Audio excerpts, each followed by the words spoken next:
Hello, my learners. Welcome back. Once again, I'm here to give you some important points related to the sentence. आपको पता है कि मैंने अपनी पिछली क्लास में आपको बताया था कि सेंटेंस किसे कहते हैं। सेंटेंस की डेफिनेशन बताई थी, यानी कि व्याख्या।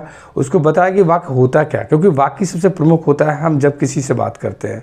तो मैंने आपको उसका पूरा से डेफिनेशन एक्सप्लेन किया था, ठीक है। और उसके मैंने ओरली आपको काइंड्स और पार्ट्स ही बताए थे। तो माय लर्नर्स, आज मैं आपको पढ़ाने जा रहा हूँ कि सब्जेक्ट के पार्ट। आपको पता है कि सब्जेक्ट, इसमें सेंटेंस में दो पार्ट होते हैं, सब्जेक्ट एंड प्रेडिकेट, ठीक है। तो आज मैं आपको पढ़ाने वाला हूँ सेंटेंस के पार्ट्स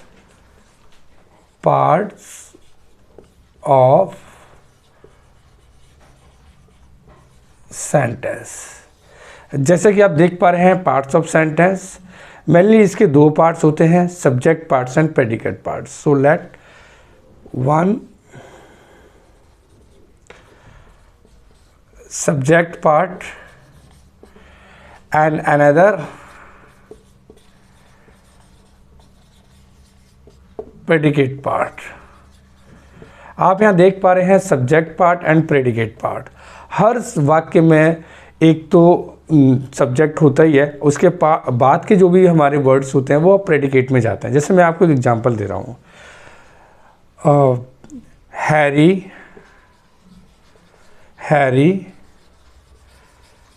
writes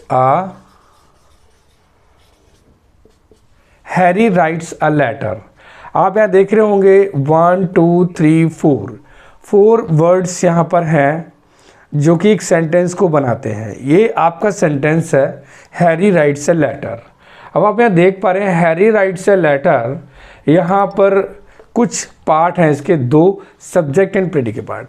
अब आपको बता दूं, यहाँ पर जो ये पार्ट है हैरी का, ये हमारा पार्ट है सब्जेक्ट, और बाकी का सारा पार्ट जो हमारा है वो है प्रेडिकेट पार्ट।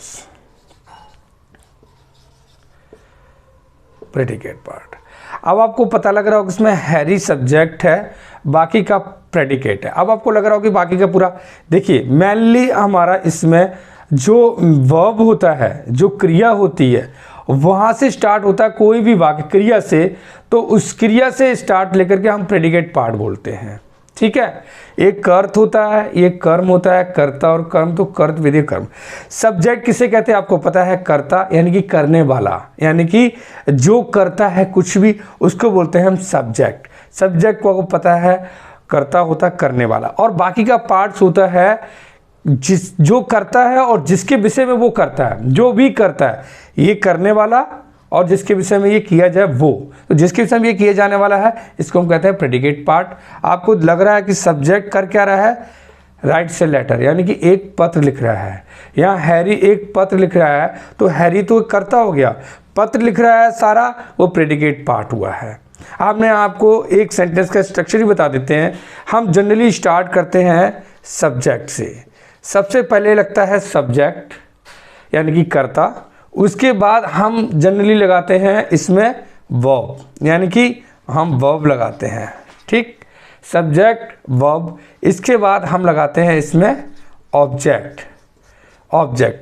तो ऑब्जेक्ट क्या होता है आपको, सब्जेक्ट वर्ब ऑब्जेक्ट। किसी भी वाक्य बनाने के लिए इसमें तीन चीज़ें बहुत ज़रूरी होती हैं, सब्जेक्ट वर्ब ऑब्जेक्ट।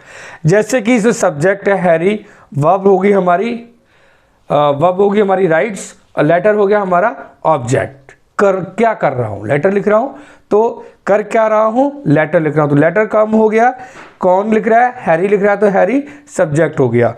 कर क्या रहा है, राइट, एक एक्शन क्या चल रहा है, लिखने का, तो लिखना क्या हो गया, एक क्रिया हो गई। तो हैरी राइट्स ए लेटर, ये आपका सेंटेंस है, इसके ये पार्ट है। मैंने बताया आपको, ये सब्जेक्ट पार्ट हो गया, एक हैरी राइट्स ए लेटर, दूसरा प्रेडिकेट पार्ट हो गया। तो सब्जेक्ट और प्रेडिकेट हमारे दो पार्ट होते हैं सेंटेंस में, जबकि हमने आपको बता दिया सब्जेक्ट प्रेडिकेट। फिर मैंने बताया कि इसमें बहुत सारे, देखिए जब मैं आपको डिटेल में बताऊंगा, मैं आपको बताऊंगा सब्जेक्ट भी होती है, इसमें वर्ब होती है।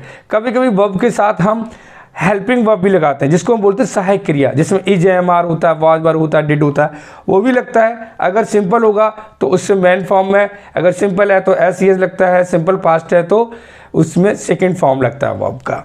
तो आपको बता दूं कि यहाँ पर मैंने आपको छोटा सा दिया, सब्जेक्ट वर्ब ऑब्जेक्ट सेंटेंस का स्ट्रक्चर है और इसके दो पार्ट्स हैं, सब्जेक्ट पार्ट, प्रेडिकेट पार्ट। तो आपको अब आगे से कभी कोई पूछता है या आप पढ़ना चाहते हो कि भाई I am driving A car, तो इसमें सब्जेक्ट पार्ट क्या है, आई एम ड्राइविंग, पूरा क्या हो गया, ये सारा प्रेडिकेट हो गया। अब इसमें देखिए सब्जेक्ट या तो नाउन होगा या प्रोनाउन होगा, तो इसमें ये अगर हैरी है तो नाउन है, सिंपल अगर आई है तो प्रोनाउन है। तो आपको बता दूं कि इसके दो पार्ट हैं, हैरी और सब्जेक्ट प्रेडिकेट, तो इसको याद रखना। देखिए मैं चाहूँ तो मैं आपको डिटेल बताऊं, लेकिन ये शॉर्ट और स्वीट थोड़ा थोड़ा बता रहे हैं क्योंकि आपको समझ में आए। तो आज आप मेरे ख्याल से आपको ये जरूर समझ में आ गया है कि सेंटेंस के दो पार्ट होते हैं, सब्जेक्ट पार्ट, प्रेडिकेट। सब्जेक्ट का मतलब कर्ता वाला जो भी पार्ट है वो एक कर्ता, और उसके बचा हुआ सारा पार्ट है वो कर्म है, वो यानी कि सारा प्रेडिकेट है। दैट्स ऑल, आज के लिए इतना काफ़ी है। थोड़ी थोड़ी वीडियो में आपको, नेक्स्ट वीडियो में आपको इसके काइंड्स बताऊंगा, जो कि आपको थोड़ा सा बड़ा होगा लेकिन बताऊंगा। तो आपको धीरे धीरे आपको हर मेरे विद इन ए वीक आपको एक वीडियो तो मिलेगा ही, माई लर्नर्स, एक वीडियो मिलेगा, this my commitment. So let's wind up today. आज आपको समझ में आया इतना कि इसके पार्ट्स क्या होते हैं, आप इसको घर पर प्रैक्टिस कर सकते हैं, समझ सकते हैं। आज के लिए इतना काफ़ी है। Bye bye, have a nice day.